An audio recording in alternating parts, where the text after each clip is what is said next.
What's up, nerds? Welcome to another episode of the Multiverse Report. We are recapping the week's nerdy news from the Shire to Bludhaven and everywhere in between. I think we probably used those two locations before, but I don't care. They're relevant to what we're talking about tonight.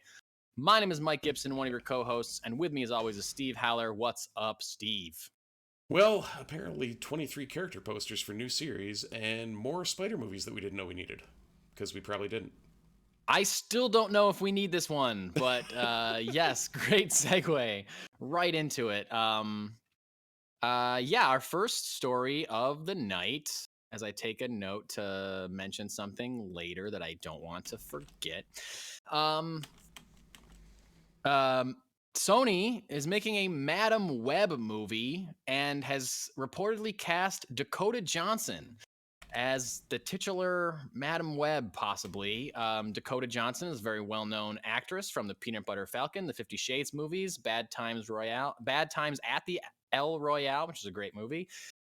She's also very well known from me having a crush on her. But other than that, she's going to be Madam Web in the new Madam Web movie, I guess, that Sony's making in the Sony universe of spider characters. This movie was first announced in 2019 when Sony hired writers Matt Shazma and Burke Shapless, coincidentally the writers of the Morbius the Living Vampire movie that we should have already seen, but it just got bumped to April. It's going to be directed by S.J. Clarkson, who has directed episodes of Jessica Jones and directed the pilot of the unaired Game of Thrones prequel with Naomi Watts. So definitely some good bona fides for S.J. Clarkson. Before we really dig into this, I want to give everyone listening a kind of bit of a background, since Madam Web, not the most popular Spider-Man character of all time. Cassandra Webb is most often depicted in the books and in cartoon shows. I think is the only other thing that I know that she's been in is the 90s Spider-Man cartoon on Fox. Yeah.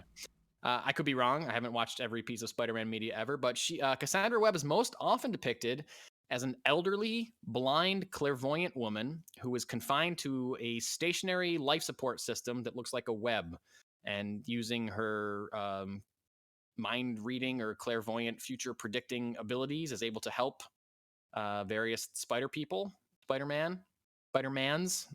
in their adventures. So, Steve, why? You could just leave it at why. Why? Like the character of Madam Web is it's a solid character. She's actually a mutant, strangely enough. I didn't realize that. Cool. Yep. And had some impact on the M-Day storyline and whatever. Go read that if you haven't. House of M and all its pertinent facilities. Great little ditty. But yeah. Ancillary characters getting full-blown movies seems to be what Sony likes to do now. Like, we have Craven movie coming up. But here's the thing. This, to me, and again, maybe I just haven't read enough Spider-Man ever or in recent years, but to me, Madam Web is like a much deeper character than Craven or Morbius or Venom. Like, yeah, I don't think any of those three characters should have had their own movie that didn't have Spider-Man in it. Right. But Madam Web seems like a step further in the direction of, here's somebody that shouldn't be in a movie without Spider-Man, and we're going to make a movie out of them. At least, right. I'll say this, at least Madam Web is a hero, or at least, someone with good intentions and not a villain, because I don't care about watching villains without good guys right. for them to go up against. That's just me. I know a lot of people probably have a different opinion, but I don't know. Like, this just seems, to me, it seems like it would have been harder to pick a less interesting Spider-Man character to give a movie to. This is my opinion. That's my opinion of this. I'm with you as far as especially one without Spider-Man in it. Yeah. Now, yes. That said, what the thought is that they end up, rather than using the Cassandra Webb version, that they're going with is it Jessica Who was not Jessica Drew? I keep wanting to say Well, Jessica Drew because she was Spider-Woman. Right. Well, there is talk that it's possible that Dakota Johnson is not playing Cassandra Webb, but is playing Julia Carpenter. That's it. Who is the second Spider-Woman, who once in the comic books inherited Cassandra Webb's powers and became a second Madam Web. So it could be like a master mentor kind of movie, like Ant-Man or something. Yeah. Or they could just be combining the two and reworking it so that you have a precog mutant that also happens to be spidery. Right. Certainly. Like that being said, like I just said, this character seems very uninteresting for me to base an entire movie off of, but because she's a lesser known character, I feel like there's not going to be a ton of people who are upset if they play with the lore and maybe take this opportunity to reinvent this character a little bit to make them more interesting. That being said, it seems like it would be easier for them to just make a Spider-Woman movie. Right. Or a Silk movie, or a Spider-Gwen movie, or like any of the you would think more interesting spider females out there. Yes. Yeah, and this is interesting because this is not the rumored Spider-Woman movie that we've heard that Olivia Wilde is supposed to be directing. Olivia Wilde, a year ago or so, was rumored to be involved in directing a Spider movie, Spider something movie for Sony. People assumed it was Spider-Woman because she's a female director, I guess. Maybe that's not, the best, doesn't necessarily mean that it's a female character because she's a female director, but who knows? And I guess we never really heard anything about that since. Olivia Wilde, after that report came out, she tweeted a picture of a spider emoji. And I haven't heard anything about that since then. But this is different. But this is saying that this will be the first female-led spider-adjacent film, or spider-ish, whatever, film. So whatever Olivia Wilde is doing is going to come out after this. Right. So maybe Olivia Wilde is doing a straight-up Spider-Woman, Jessica Drew style, and maybe this is something different, adjacent.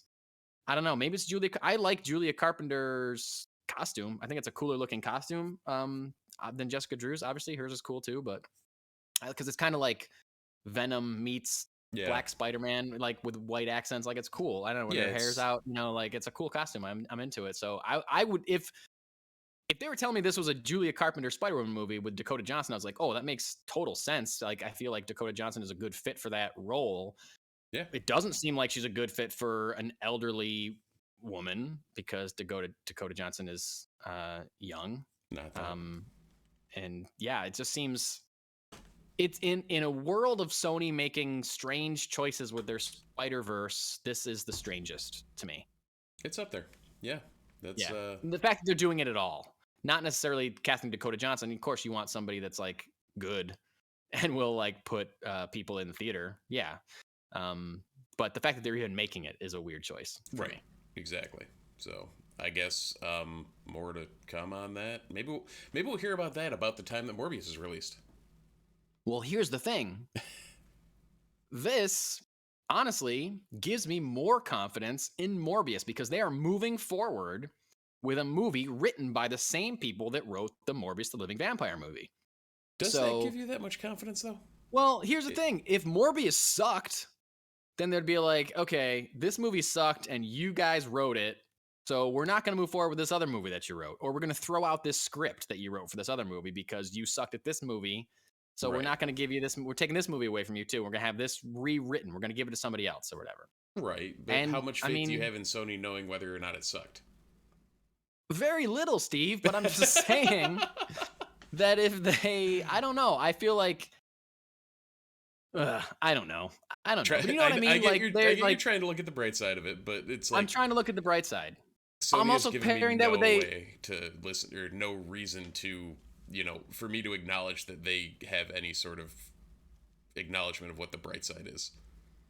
I mean, it really lends on Morbius, but like I'm pairing that information that it's the same writers as Morbius with the fact that Morbius was 2 weeks away from coming out and they bumped it to April, which means that is a finished movie, finished movie that they're moving because they think it has a better chance at doing well in another place in the year time slot.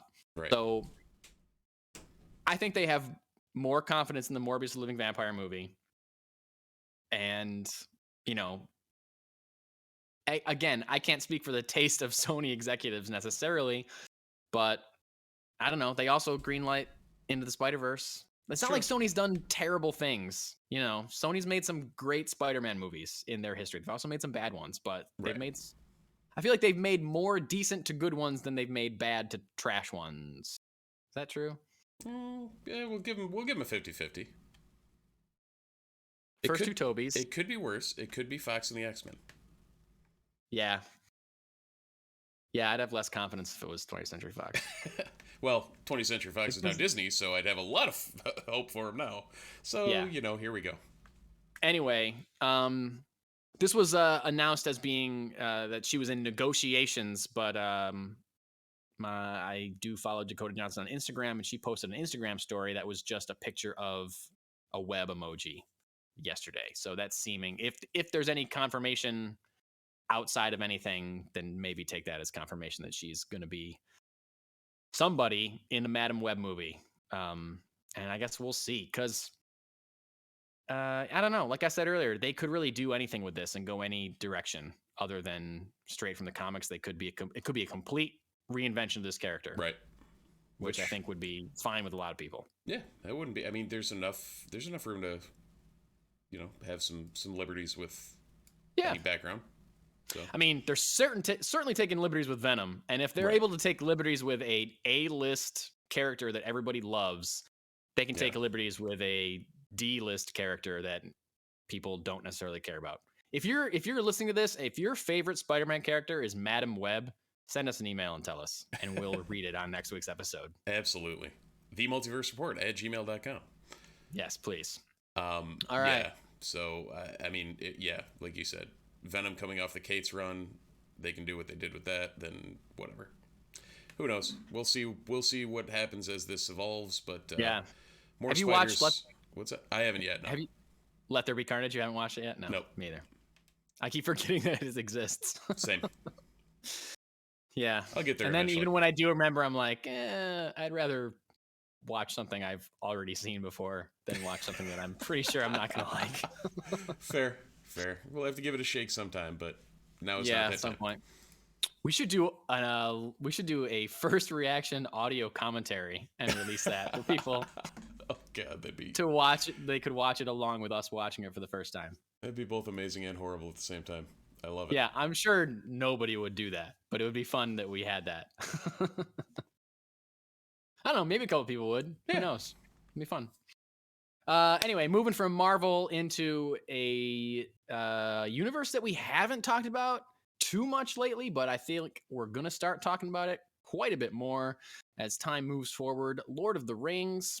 We actually talked about it a couple weeks ago as they released the title reveal trailer to the new Amazon Prime show, Lord of the Rings, The Rings of Power. The most boring title everywhere. The most boring, but also most makes sense title. Oh, yeah. I don't know. Totally fits. You know, I get it, but it's just, okay. You're saying rings twice if you're saying the whole title. It's just like too much. Anyway, they released 23 character posters for the new series, but don't get too excited because they don't show anybody's face. It's just like chest down shots of hands holding things, various items, weapons, acorns, berries, things like that. So you see some beards, you see some hands, you see some, outfits, tunics, I guess you could say, tunics, accessories, you could say. And it's done in a way that you really have no idea who any of these characters are. We don't know if we know them already. We don't know if they are new characters that we are about to meet. I mean, new meaning hundreds of years old because they were written a long time ago. The only one that we can be pretty certain of who it is Sauron, the Dark Lord himself, because it certainly looks like they are using the same design that was used in the films for at least that character, because it's black and like spiky kind of gloved gauntlet holding a black sword. Very much looked like what we saw from him in the film trilogy, Lord of the Rings. Right. So, Steve, what did you think about these character posters? Well, I'm still trying to figure out why there's 23, because that just seems like a very odd number. Um, I initially thought it was tied to the rings and Right. being 23 rings, but there's only 20. 9 for mortal men doomed to die, 7 for the dwarf lords and That's their right. halls of stone, 3 for elven lords, whatever it was, and then 1 ring to rule them all. So Right. you're missing 3 rings there. So I don't know. It seems interesting that they're going with a lot of, I don't know, looks like a lot of different characters and a lot of different important Yeah. characters. I mean, it's everything from people that are standing there holding an apple to I think I saw Galadriel in there, or Yep, I saw someone else saying that they thought one was Galadriel, and yeah. I guess there is somebody cast as a young Galadriel. Huh. And there was like people that looked like maybe kings because they had, or knights because they had armor on, or like some more rich looking, fine looking clothes or something. There was some that had beards, maybe dwarves. There's 1 or 2, like I mentioned, acorns and berries holding acorns in their hand, but the acorns looked giant, which makes me think maybe they are small, maybe they are a hobbit. Yeah. You know, so there's definitely a variety of looks and you know, textures and things to these posters. They're interesting. They look good. All the costuming looks good. And again, this is one of the most expensive shows ever made, so it better Right. look great. Still just really looking forward to seeing just any kind of actual footage, any kind of teaser or trailer for this show. Absolutely. Sure. And I know these are like stylistically posed photos, but just the fact, and this is something that I know Steve Irwin, who was on the podcast when Wheel of Time released, Friend of the show, Steve Irwin. absolutely noted, and it's something that I can't unsee for any of these shows. All of these look dirty and gritty, and it's very similar to what The Witcher does, where, you know, it looks like he's been out on the road doing things, as opposed to the aforementioned Wheel of Time that kind of whitewashed everything in the sense that all the costuming looked crisp and clean, and like you're supposed to assume these people are living a hard life in the woods and somehow washed their clothes that night and starched their collar that morning. So right. Yeah, well, it's like Star Wars. George Lucas said he wanted a used space, so everything looks kind of like dirty, and the Falcon looks, you know, like it's been being flown for 50 years or whatever, you know. And same with like Alien or something, where it's like, yeah, these are like gritty, gross. This is like a ship that has to be maintained, you know. Yeah, you gotta love that attention to detail. And again, if you're spending this much money on a show, you can afford that attention to detail. So looking forward to seeing more from Lord of the Rings. Again, I'm sure we'll be talking about it a lot more as time moves on, as we get closer and closer to the debut of the show, and I'm sure afterwards as well. Oh no, there was 22 rings. 5 for the Elven Lords. Oh, all right, we're getting closer. Last minute ring math. The nerd brain is turning. The nerd brain just continues to turn as we talk.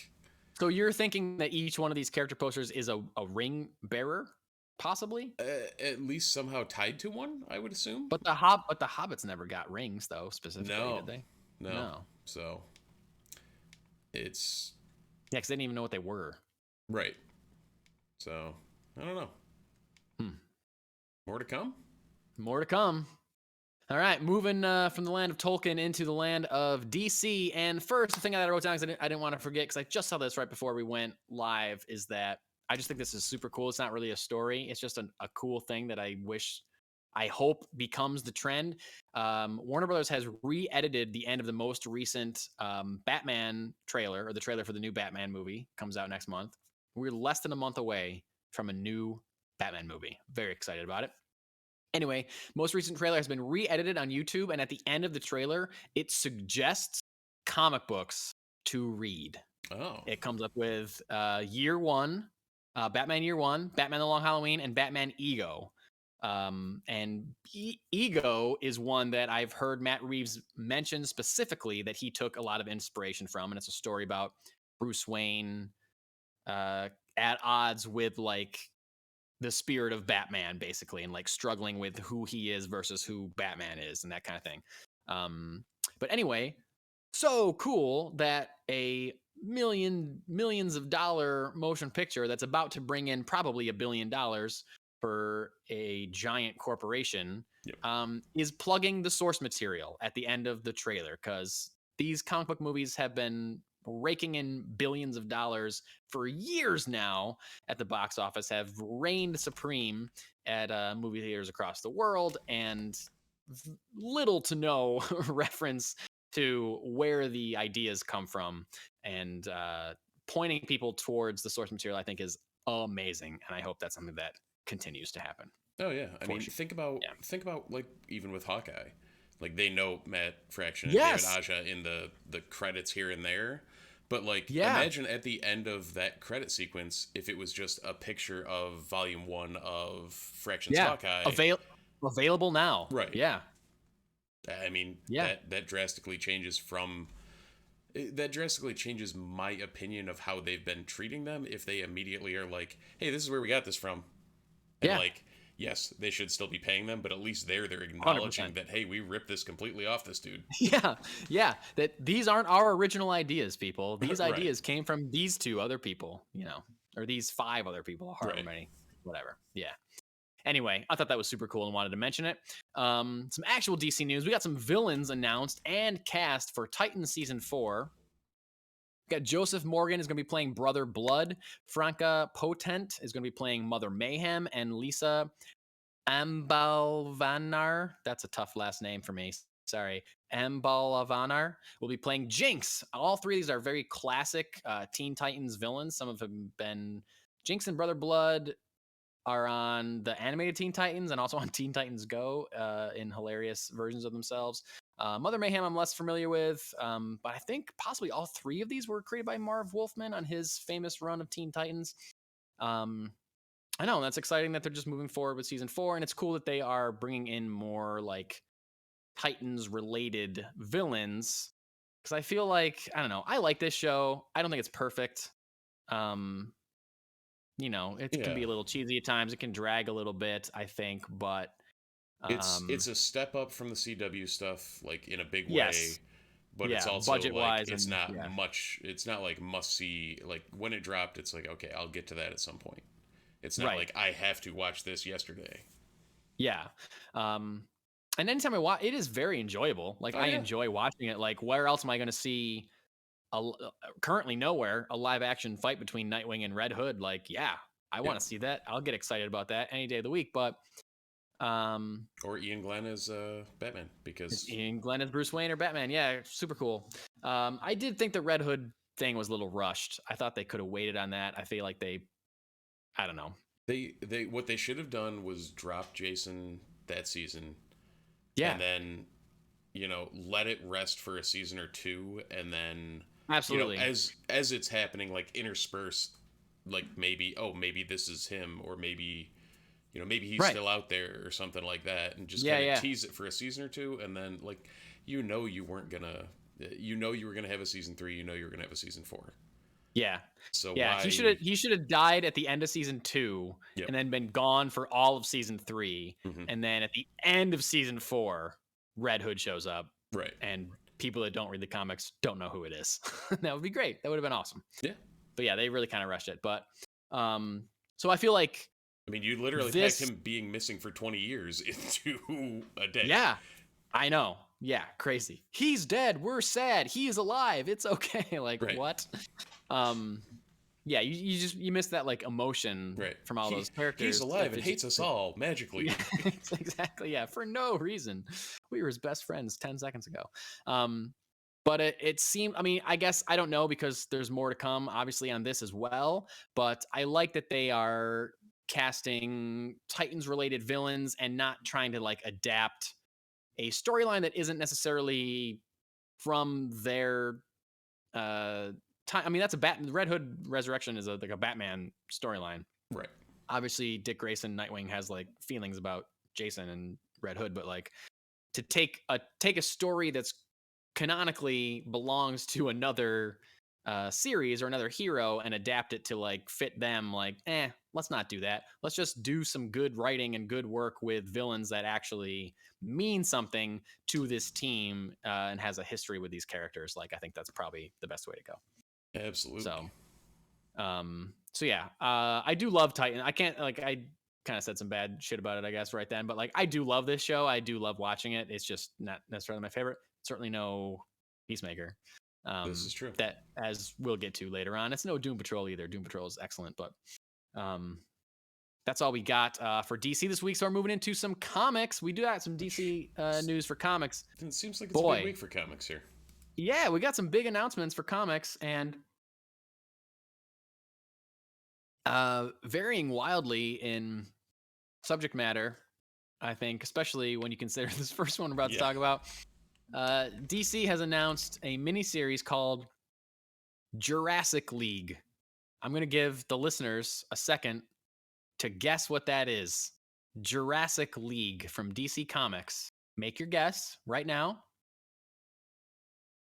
You were all right. It's a 6-issue miniseries that imagines Superman, Wonder Woman, and Batman as anthropomorphic dinosaurs. That's right. Just the story that everyone has always wanted from DC Comics. What if the Justice League were dinosaurs? It's going to be written by Daniel Warren Johnson and Juan Gedeon. Gedeon is also on art. It's going to come out in May. This is crazy. This is something that I know. I saw some people like kind of shitting on this on Twitter or whatever, and I say, you're idiots. Yeah, we've done stupider in comics. The only thing, the only qualm that I have with it is like, did it really need a 6-issue mini, or is this like a one-off, like giant size or something like that? Just like give it a blowout, because you know 100% this is completely tied into the fact that Jurassic World Dominion is coming out. Like, sure, they're capitalizing on people wanting dinosaurs, and maybe, maybe. The timing seems a little too coincidental for it to not be like thought about, at least, of like, well, maybe people have dinos on the mind. So the people that were kind of like, talking bad about it just thought it was dumb or something, or like, man, why do we need this? It's like, you don't need any of this. You don't need any crazy Elseworlds comic storytelling. So like, who cares? Just don't read it. There's so much else out there. If this isn't for you, don't read it. But like, you're also complaining about a dude that dresses a bat, an alien from another planet, and a woman from a god. Literally a god, that are being like, you're complaining that they're turning them into dinosaurs. I know. Like, what? Like, to me, this is so cool because, like, I don't know that I'm gonna care enough about this to read it. The art looked cool. Like, if you look, the covers look super fun and hilarious. Like, it's like an Allosaurus with a bat cowl on and a cape. Like, that's hilarious. Like, Superman is like a Brontosaurus. Wonder Woman is a Triceratops, so she looks super like badass. It's great. Joker is a Dilophosaurus. Like, it's fun and it's cool. Like, this is something that can and will only happen in comic books. Oh, absolutely. You know what I mean? Like, that's like, to me, this is a selling point of the medium to me. Like, hey, you know those characters you like? You get to read a story about them as dinosaurs. Like, oh, what? That's maddening. Like, in a just a mind-blowing bonkers kind of way that it's never gonna, like, unless this is like the highest selling comic book of all time and they make a children's cartoon out of it. This is we're never going to see this ever again. Like, this is the only medium that we're ever going to see something this bonkers in. So, like, did we ever expect to see a League of Super Pets movie? Yeah, exactly. Yeah. you're fine with a talking dog that has Superman powers, but you throw a spiky cowl and a tail on him, and I know, nope, no chance. Yeah, I'm all for this. The interview that I read with the writers, they seemed very excited about it. They're like, I get to draw, a dinosaur dressed like Batman punching a dinosaur dressed like Joker in the face, and that is awesome. And you're right, it is awesome. So I would love to read that at some point for sure. Moving into some Marvel news. Marvel announced a couple cool books this week. They are releasing a Secret Invasion follow-up series, going to come out sometime this year. No specific release date. From Ryan North and Francesco Mobili. Steve, do you want to give like a quick rundown of the first Secret Invasion, or the general idea of Secret Invasion story arc? Sure. I guess Cliff Notes, because there will be a Secret Invasion TV show coming out later this year. Exactly. And I'm sure that release date that's timed for sometime later this year is going to be 100%. about a month before Secret Invasion comes out. Or a month after as a follow-up, because people just saw this awesome TV show that now they're like, oh, where does this go? But yeah, it's either gonna be a couple weeks before or a couple weeks after, like to build up hype, or to be like, oh, I just saw this show, now I'm going to the comic book store, and oh, look, there's a thing about the show that I like. Yeah. Yep. For sure. So, but anyway, go ahead. Cliff Notes, everyone you thought you knew was a Skrull. Yeah, more or less. The general gist is the Skrulls have infiltrated all of Earth's mightiest heroes, and some people that you for whatever their nefarious means are, because they're Skrulls, and you don't know who's who, and who's a Skrull, and who's a human, and who's a god, and who's whoever. So yeah. Trying to give Cliff Notes without giving anything away about the storyline. That's about what you got. Of course. But it was a big event. Honestly, obviously this follow-up has to be because they're adapting a Disney Plus show called Secret Invasion at the same time. So it's going to be coinciding. This is not they've said this is not a reboot of the original series. It takes place in the same Marvel universe where the same first series took place. It's just strange because this new series is also called Secret Invasion. There's no subtitle. So there's going to be two big Marvel events called Secret Invasion. They did the same thing with Secret Wars. That's true. So you're right, they did. They apparently like to do this and confuse people a lot. Yeah. Especially on the Marvel Unlimited app when I go to read the original Secret Wars and can't get anything but the 2015. So, yeah, fun times. Yeah, throw just a semicolon and like a part 2 or something. You know. Or even give me a parentheses with the year or something. I don't know. Yeah, exactly. Yeah, something. Come on, Marvel Unlimited. Marvel also announced this week a series called Judgment Day miniseries. It comes out written by Kieran Gillen with art by Valero Shitty? That's not how I say it, right? That's what it looks like, but I don't think that's how we say it. Can't be pronounced that way. And Marte Gracia. This Skitty. is go with Skitty. Skitty. Yeah, let's go Skitty. We'll go hard CH. Sorry. Yeah. Sorry, Valero. Didn't mean to degrade your name. This is going to be a kind of a big event, I think. Yeah. This is the Cliff Notes on this one. It's going to be X-Men versus the Eternals, with the Avengers kind of stuck in the middle. It's coming out this July. Basically, the idea is that the Eternals learn, or they are led to believe, that mutants are just a variant of... Deviants. What are they called? Deviants. Yeah, that's right. So the Eternals all of a sudden want to kill all the X-Men. Right. And the X-Men obviously aren't cool with that. And the Avengers are trying to keep everybody, they're stuck in the middle, trying to keep everybody at peace. This is kind of seeming like a pseudo sequel, or a way to do something similar to Avengers versus X-Men, which is like, came out 10 years ago, I think. About that, yeah. And that was a big hit for Marvel. It seems like, how do we figure out a way to get them to fight each other again? People like it when the heroes fight. The other thing that this may do is there's always, I mean, the thought is in the MCU that somehow the deviants, that's going to be the door in for the mutants in the MCU. Okay. And for this to bring that to the fore of, like, with this being why the Eternals think the X-Men are bad and why they're fighting them, and this may create some backdoor to bring them into the MCU as to why there's mutants around and all that sort of thing.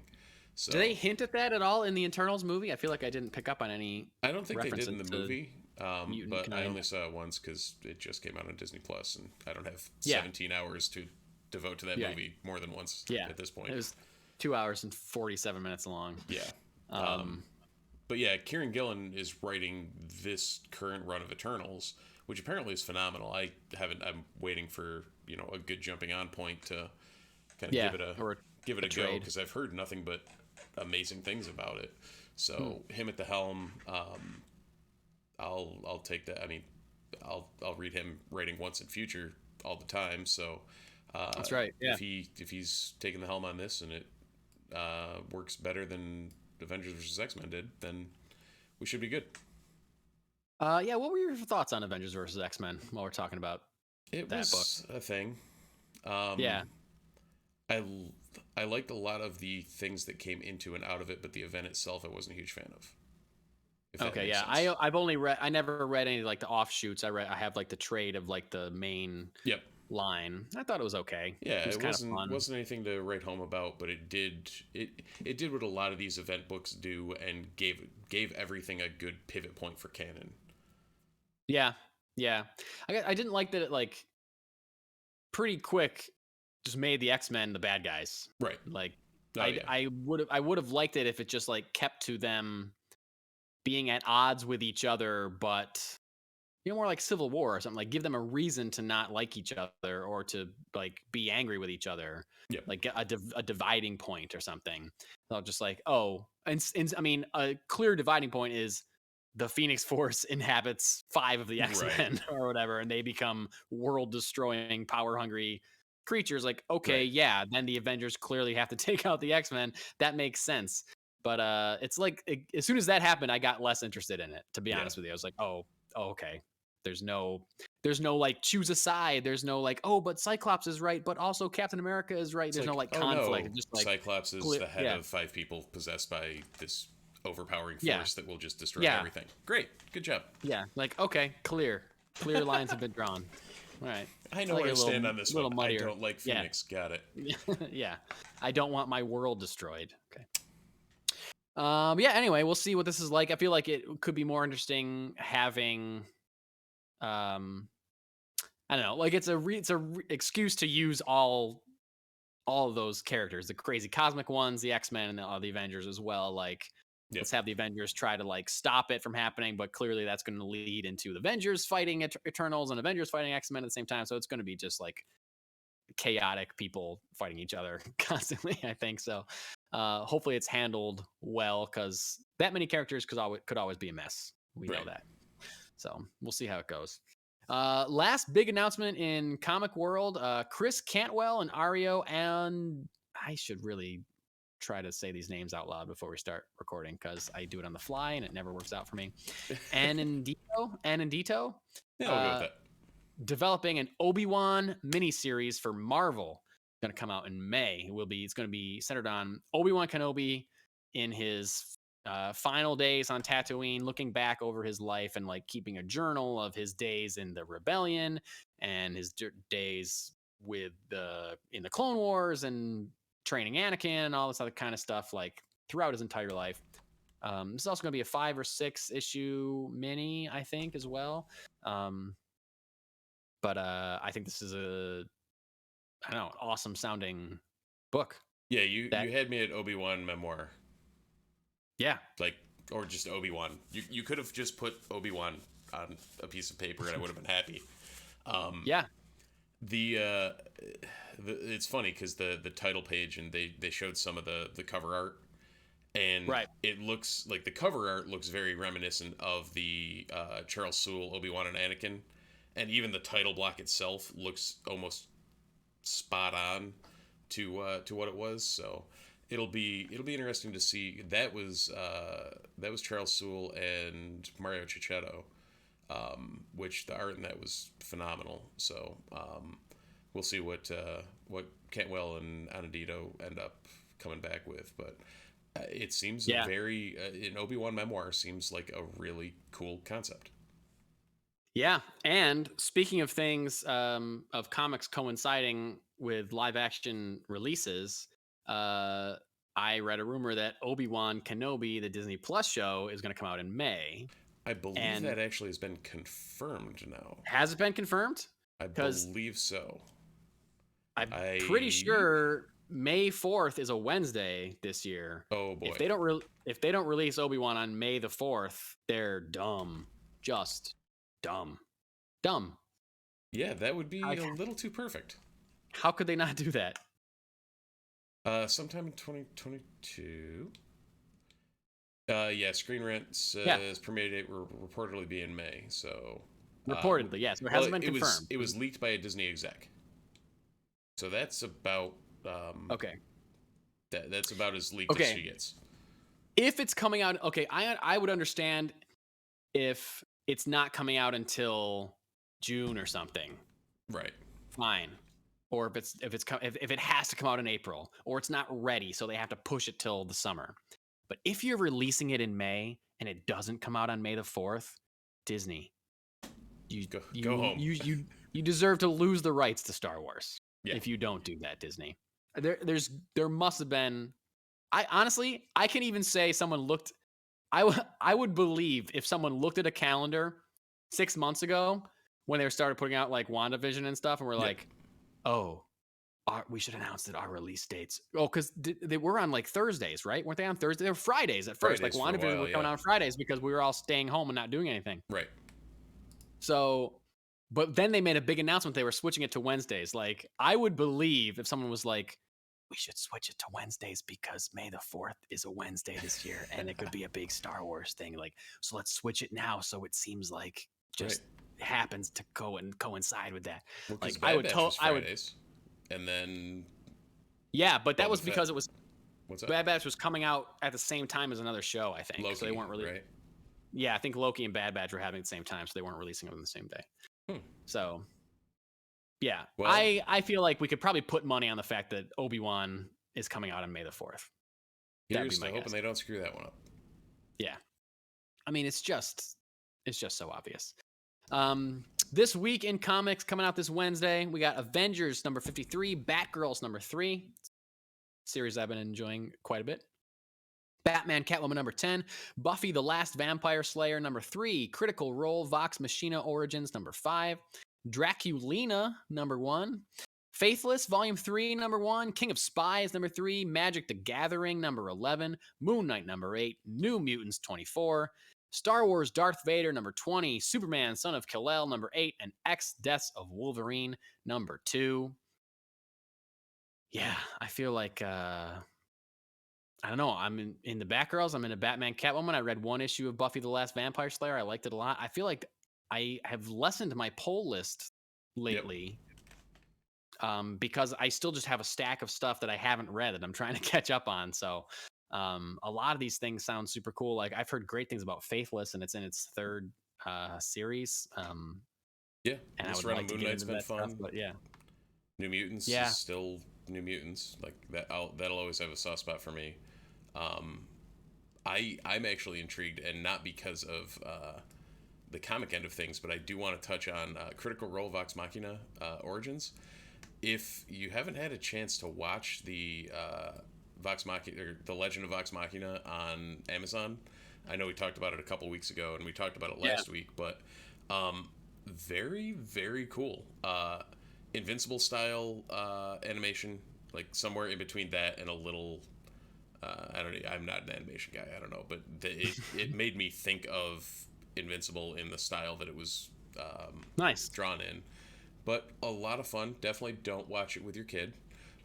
It's very adult themed, very similar to Invincible, where it's like, oh, pretty colors. Nope, a lot of blood, a lot of things going on.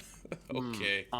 But yeah, I would highly recommend that, whether or not you could care less about the dungeoning or the dragoning. It's a good sword and board cartoon with adult themes. Nice. All right, good. I have not checked it out, but I hear so much about Critical Role being great that it makes me want to start playing Dungeons and Dragons just so I can understand what they're talking about. Well, we can always facilitate that. All right. Well, I should sometime. There you go. Do that. Has some bonus content for the podcast. Mike and Steve play Dungeons and Dragons. It'd be fun. You'd be amazed how many. Well, I mean, that's what Critical Role literally is. That's what Critical Role is, exactly. They just also happen to be professional voice actors doing it, so it's a little more entertaining, probably. Yeah. Well, maybe this would be the start of our voiceover career, Steve. There you go. All right, moving into some one shots. I feel like this is a pretty quick episode. I feel like we're kind of cruising through, but who knows? We still have to talk about Peacemaker, so we could go long. Anyway, moving into some one shots. Only a couple for you here. AMC has hired a writer, Anna Fishko, to develop an Orphan Black sequel series. Now, this is kind of like tangentially nerd related. I put it on here because Orphan Black. I don't know, Steve. Have you ever seen Orphan Black or heard of it? I haven't, but I've heard it needed to be watched. Yes, Orphan Black is an incredible show starring our new She-Hulk, Titania Maslany. This show, I think, is the only thing I've ever seen her in, and it cemented the idea in my brain that she is one of the greatest actresses to ever live in the history of the world. She plays... That's high praise. Yeah, she plays a woman named Sarah Manning as a main character, and she also plays 8 to 10 other clones. Sarah Manning is a woman that finds out that she is a clone, and that there are other clones that are trying to like figure out where they came from, and that's like kind of like the jumping off point of the series. And each clone is played in a drastically different manner. Some of them have different accents. Some of them the personalities are wildly different, and it's the point where you believe that she is a different actress when she's playing a different character. Yes. It's insane. And there's times where, like, you know, because it's like there's like intrigue and drama and spies and stuff and like stuff like that. So there's times where one clone has to dress up like the other clone to impersonate that clone, and her acting is like, she is good at being one character pretending to be another character. You know, there's like, you have to like not quite be there. Like, she just nails it. I don't know. It's like super impressive. So I highly recommend anyone to go watch Orphan Black. Like, I think there's like 5 seasons of it. It gets nuts. Like, there's so many like secret organizations, and it was really this guy behind everything, but now this bigger organization is behind everything, and there's double crosses and crazy. Like, but like the acting alone is worth watching it for. It's incredibly fun, wonderful series. Check it out. And if they're making a sequel to it, I'm very excited about that. I guess there's no real word if this will also star Titania Maslany. I can't believe that she wouldn't be involved in it in any kind of way, or if it would just be a similar thing that takes place in that same world. But anyway, it's being worked on, and I'm pumped about it. So maybe it's actually a sequel that's set in the MCU, and it's Jonathan Majors playing all sorts of different Kangs. That'd be cool. But with She-Hulk also. Titania Maslany plays. Yeah. All different characters that are all green. Yeah. Yeah. That'd be great. Anyway. So, in other news, Suicide Squad Kills the Justice League has reportedly been delayed until 2023. So more delays from the game. Actually, for this one, this might be the first time delayed for this one. I think so. I think the initial announcement was in 2020 at DC Fandom, I think. And I think it was said for 2022. Yeah, when they announced it. So Rocksteady basically said the pandemic and other development challenges, which is roughly translated to, we're going to throw the pandemic on there because it's a good excuse, but we screwed up the development, and now we're going to have to push it to next year. Yeah, I heard that too. And it hasn't necessarily been confirmed by Rocksteady, and it's been quietly delayed is what I read. Like, that's a bummer, just because when you do announce something 2 years ahead of time and get people super excited about it, then you make them wait even longer when we're closer, you know. Just as we get close to when it would have been released, they bump it out. That's a bummer. Me being one of those people that is very excited to play this game on my new PS5 that I got for Christmas, so bummer that I have to wait another year for that. But we do have, DC still got that Gotham Knights game coming out this year, so I'm still pumped. I mean, until that gets delayed. Fingers crossed that it doesn't, but we'll see. So, all right, last one shot. Comedic actor Donald Faison possibly playing Booster Gold in the season finale of Legends of Tomorrow. It was teased that he is going to be on the show. They haven't revealed what character that he's going to be playing, but the description of the character mentioned both the words, something about him needing a boost and that he has a heart of gold. So people are like, pretty much, and the show is about time travel, and Booster Gold is a time traveler. So it seems pretty fitting that he would be on this show. This would be the first time the character is portrayed in live action. Greg Berlanti, producer of all the CW shows, at one point was talking about how he was developing a movie based on Booster Gold. That haven't heard anything about that in a long time, so I can't imagine that's still happening. I think Booster Gold is well overlooked for his own live action something. He's such an interesting character, such a cool concept for a character, very likable, very lovable in many different ways. So I hope that if he is playing Booster Gold, that it, I don't know, drums up some interest in the character, that they do make a movie, because it's just prime character for a movie. I think a movie adaptation. Booster Gold, for those of you who don't know, is a character that's from like the 25th century, where they have all this crazy technology and blah blah blah, and he realizes that, like, oh, if I stole some of this technology that we have and went back in time to the golden age of the superheroes, then I could be a superhero and I could get super famous and rich for being a superhero. And he goes back to try to like selfishly become famous, but then has to realize that being a hero is more about the fame and blah blah blah, and has to, like, you know, become a good person, like an arc of any, like a Tony Stark kind of thing, like that kind of like, oh, this matters to people and I have to be good at this. But is always like a little obsessed with how popular he is at the same time. So like, he's a fun character, he's very funny, lovable, like I said. So I hope that he's playing Booster Gold, because I would love to see Booster Gold in live action. And come on, make that movie already. Yeah, you had me at Donald Faison, so. Yeah, that dude's funny anyway. Yeah. Also, not a stranger to nerddom. What am I not thinking of? So he's had 2 appearances in Star Wars related content, and was also in Kick-Ass 2. What Star Wars things was he in? He was Hype Faison in Resistance. Oh, same also, last name. Yeah. Apparently Filoni literally wrote the character for him.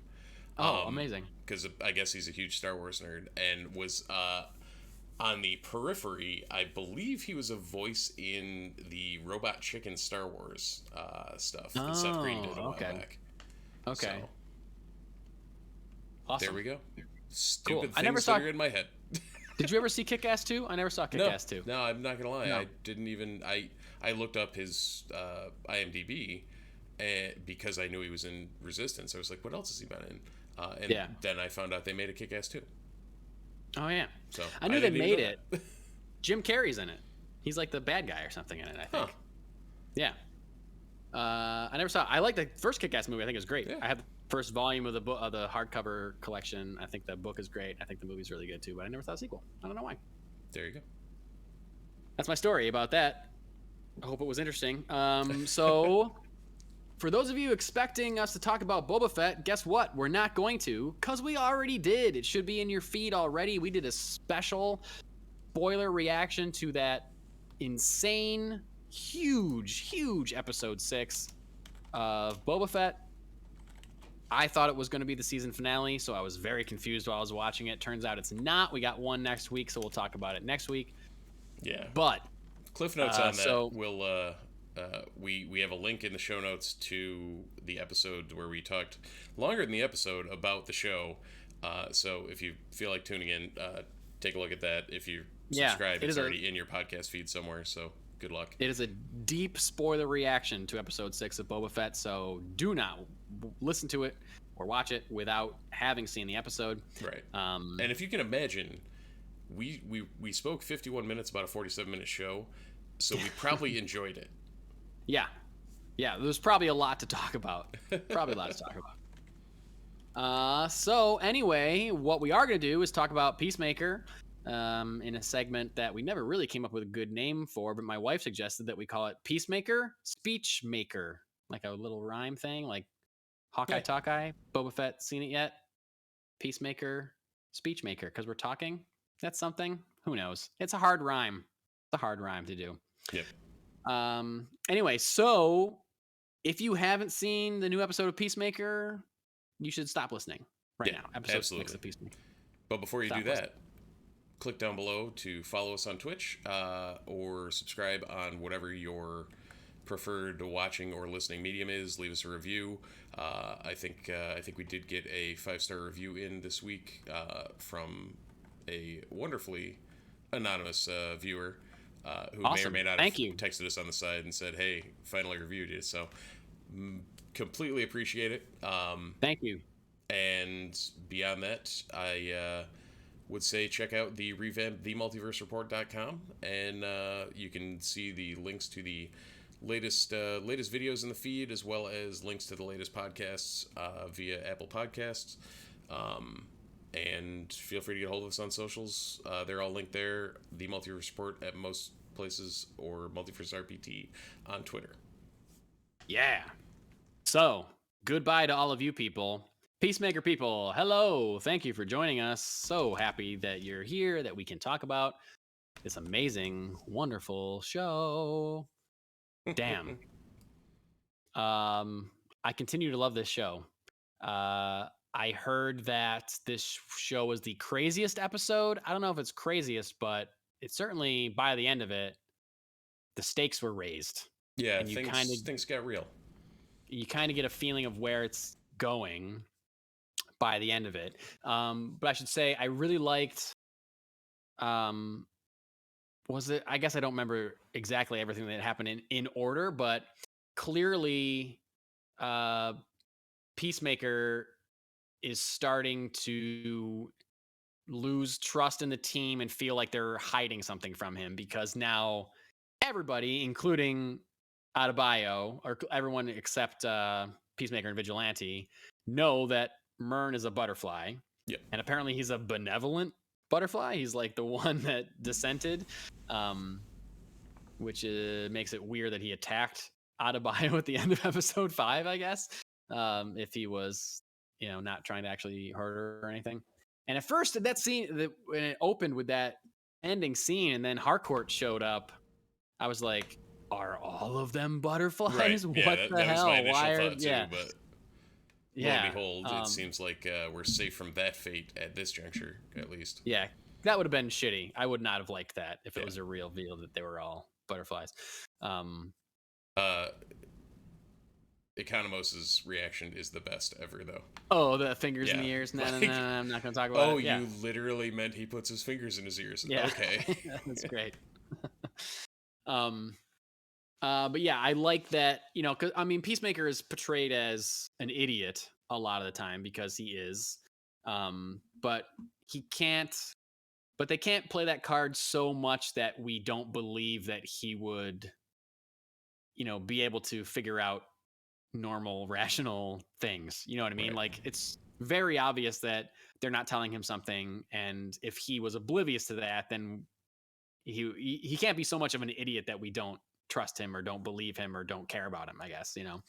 So it is cool that they are they're showing that a little bit more. And I really feel like, I guess, like, James Gunn just seems like he's someone that's not afraid to make things uncomfortable for characters or for viewers. Like the whole thing last episode of Adebayo had to plant that diary in his trailer, and then now clearly, like, the diary has been found and is getting leaked to the press, and she feels guilty about it because they kind of started becoming friends. And like, when he finds out, he's gonna be very angry about it. And like, as a viewer, you don't want that to happen, because you're like, oh, I like that they're buddies because they're so different. It's fun that they're becoming friends. Yep. But then that this avalanche is coming down the hill and it's gonna get to you sometime. Like, he's gonna find out, and we're just waiting. We're sitting on a time bomb, like, waiting for him to find out that it was her. And they buried the lead in this episode because Locke confiscated the journal prior to becoming a butterfly. So you thought you thought they were going to get away with it for a little bit longer. Yes, and then exactly. The end of the episode, the press conference is held, and everybody knows now. I mean, let's I don't know. There's got to be other stuff to talk about. I love the whole scene of Vigilante and Peacemaker escaping his trailer. Yeah.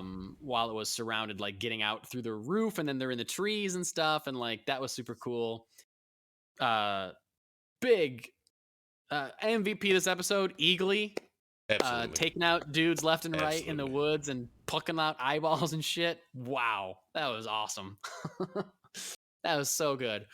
But then I'm blanking on the name of the character, but that detective I really liked, and it was a bummer that we lost her, but cool that she's still in the show. Right. And then that scene, yeah, like kind of, I guess, just jumping to the end, that scene of her walking to the police station with all the butterflies behind her, taking out everybody left and right, was just incredible. We kind of talked about it before we started rolling, but damn, that was so badass. And once again, James Gunn does James Gunn things with the soundtrack and absolutely nails it, because that song fit that moment absolutely perfectly.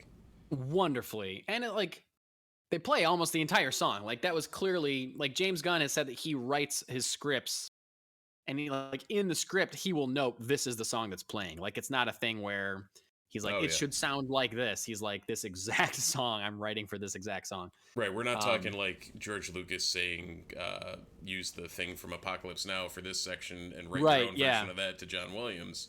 Yeah, exactly. Even though the timing on that I don't think works out, but whatever. Yeah, I know. You know what you mean. I know what you mean.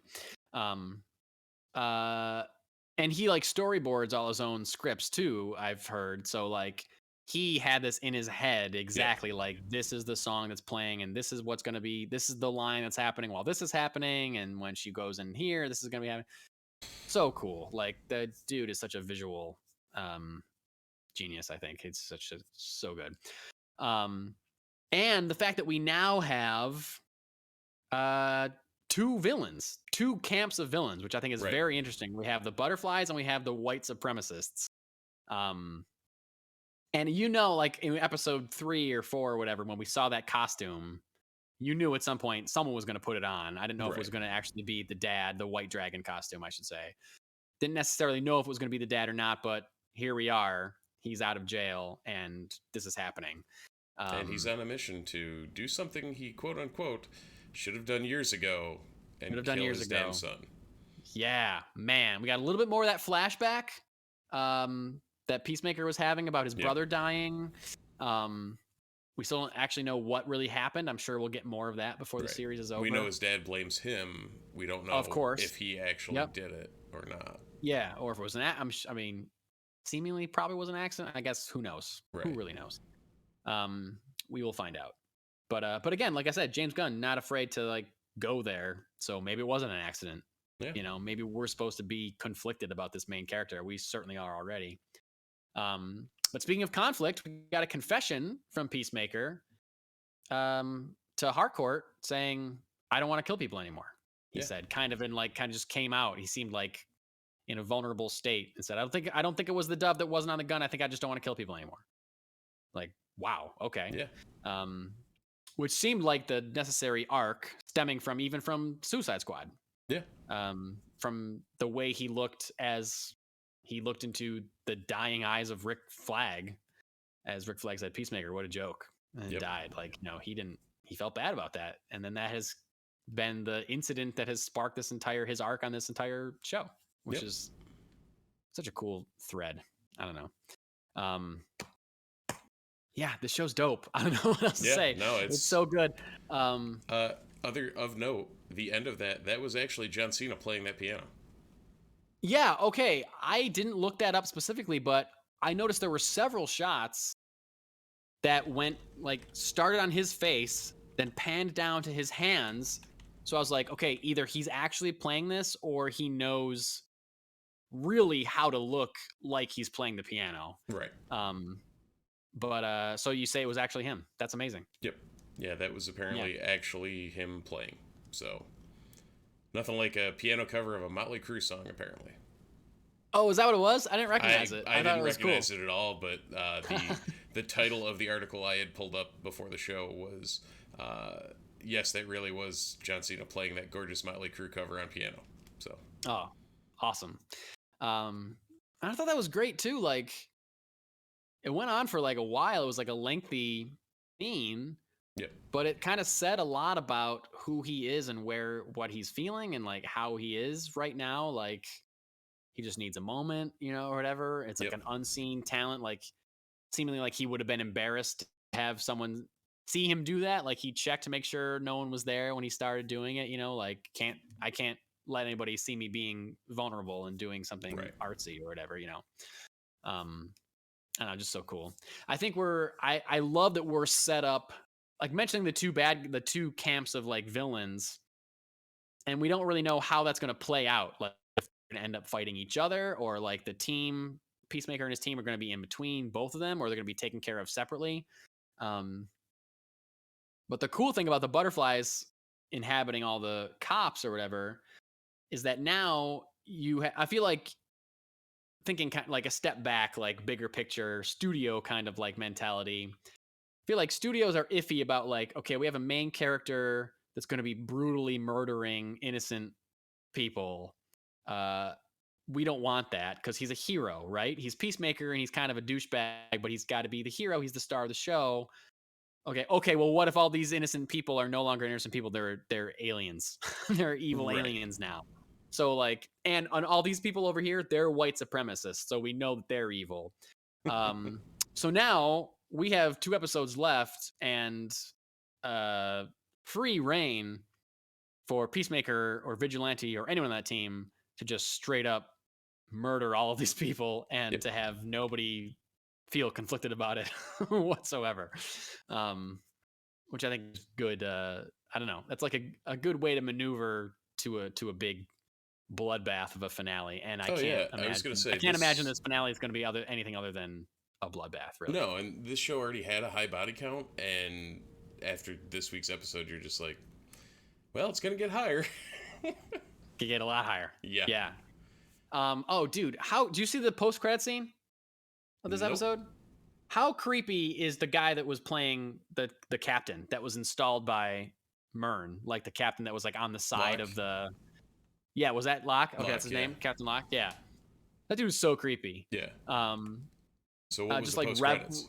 The post-credit scene was him in the woods, leaning over or like kneeling over the dead body, like how the 2 detectives found him there, and he was like, I was too late or whatever. It's him coaching himself, being like, okay, look sad. Okay, look sad. But he can't make himself look sad because he just keeps laughing. Yeah. Because he's like, he is enjoying it so much that he just killed these people. Like he's just like such a psychopath. I was like, whoa, I kind of wish he's a butterfly now, but it's kind of like, I kind of wish we got a little bit more with that guy because he's such a creep villain. Like he was really good at he's like talking to the dead body. Like, does this look good? Does this look right? Does this look, that's great. Wow. It was really creepy. So yeah, anyway, this show continues to be incredible. And, I hope we get a season 2. I hope we get more. I hope we get more James Gunn in the DC universe. I know we are getting another series from him. I hope we get another movie. I don't know if we get another Suicide Squad movie or if he does something else, but I don't know. I know that this isn't a universal opinion, but I really like James Gunn's look at the DC EU, and I hope that he has a voice in it moving forward in any way, shape, or form, any way that he wants to have a voice in it. Because I don't know, it's just fun. It's fun, and it's got the energy that it has been missing from a lot of mainstream DC EU stuff, I think, for a while. And I'm not going to specifically say which ones, but I think you know which ones I'm talking about. This is true. The ones that aren't fun, the ones I'm talking about. So anyway, Peacemaker continues to be great. That's all I have to say about it. And I think with that, that's all we're going to talk about tonight. Steve, unless you got anything else. No, I think we're good. Yeah. All right. Well, was this a short episode? Should we talk for like another 15 minutes or something about something? Yeah, we're already at 1:10, so I think we're okay. Oh, 1:10. Oh, okay. All right, good. Well then, bye. Bye. Thanks for watching. Thanks for listening, and we'll see you next time around the multiverse.